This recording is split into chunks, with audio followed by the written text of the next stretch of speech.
que vous allez bien. Je vous retrouve aujourd'hui pour une vidéo sur la Scan and Cut et sur le fichier, le logiciel Canva Workspace. Donc le logiciel que l'on installe directement sur son ordinateur ou qu'on peut avoir en ligne, c'est la même chose, il se travaille de la même manière. Donc aujourd'hui on va travailler sur un petit fichier SVG que j'ai reçu en fait d'une collègue qui voulait tester la découpe. Donc je me suis dit que ça serait bien de vous montrer comment faire. Donc elle veut une certaine dimension et comme ça je vais vous montrer comment l'ouvrir, comment le réduire, le redimensionner et comment l'importer sur la clé USB pour ensuite l'importer dans la machine et le découper. Donc là on commence avec la partie logicielle. Donc je vais aller dans fichier SVG qui se trouve ici. Donc c'est ce fichier ici qu'elle m'a envoyé directement par mail. Donc on va l'ouvrir tout de suite. Et donc il s'agit de celui-ci, de oui pour un non. Je vais maintenant tout sélectionner comme ceci.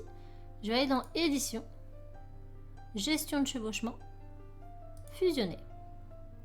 Je recommence, je clique droit, hop, enfin je clique oui droit ici, hop, je sélectionne tout. Ensuite je vais me positionner sur le petit curseur ici en bas à gauche. Je vais étirer un petit peu. Je me remets sur ce même petit point et je clique gauche. Et je vais grouper. Maintenant que c'est groupé, toutes mes lettres sont en un seul bloc. Donc il y a pas, ça ne peut plus bouger. Voilà, c'est en un seul bloc. Maintenant, je vais le redimensionner. Donc elle voulait une dimension de 10 cm de hauteur sur 19 cm de largeur. Donc on va aller sur le côté, ici à gauche. Et là, on a donc différentes choses. Donc, je vais sur le deuxième onglet qui est là, édition. Et là, je vais changer tout ça. Donc, moi, vous voyez, c'est en millimètres. Donc, c'est pas très très grave. Et donc, moi, je veux 190 de largeur. Donc, 190 mm qui correspond à 19 cm.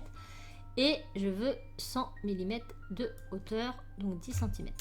100 mm. Et on fait entrer. Et voilà. Donc là, on a la dimension voulue.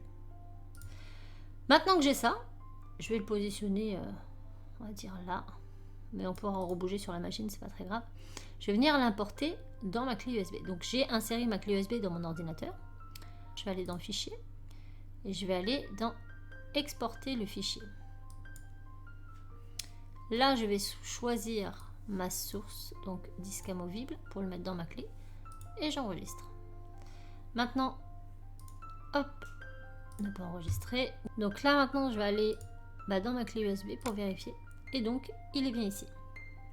Donc à cette étape je peux tout simplement éteindre l'ordinateur, enlever la clé et je vous reprends juste après pour vous montrer sur la machine.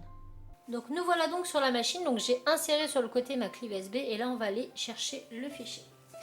Alors je vais dans menu. Là ça se règle. Je vais dans motif, données enregistrées. USB et donc il est ici. Je clique et vous voyez que je l'ai directement sur mon écran. J'espère que vous verrez bien.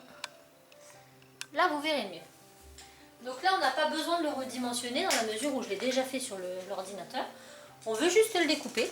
Donc avant ça je vais venir insérer ma feuille et numériser. Hop, j'ai pris une feuille craft, hein, c'est ce qu'elle voulait, donc je l'ai mis tout simplement sur mon tapis. J'insère mon tapis, hop, dans ma machine, hop, et ensuite je fais numériser et je fais lecture. Là on l'avance un peu parce que mon meuble n'est pas suffisamment loin. Je vais essayer. Donc là ça numérise totalement la feuille.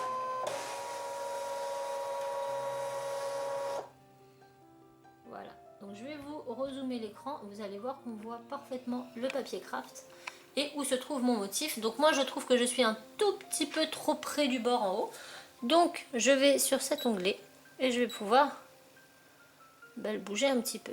En termes de dimension j'y touche pas puisque ça a déjà été réglé sur le logiciel. Je fais OK, je fais OK. Et là je vais venir choisir la découpe. Je vérifie bien avant que ma lame est bien positionnée. Donc là, moi, elle est entre 3 et 4. C'est ce qu'il me faut pour ce type de papier. Et je lance.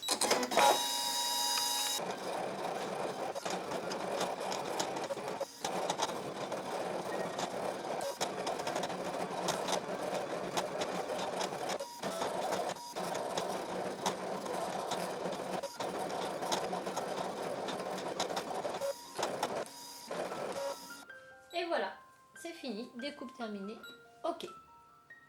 Moi à ce stade, eh bien, je vais tout simplement ressortir ma feuille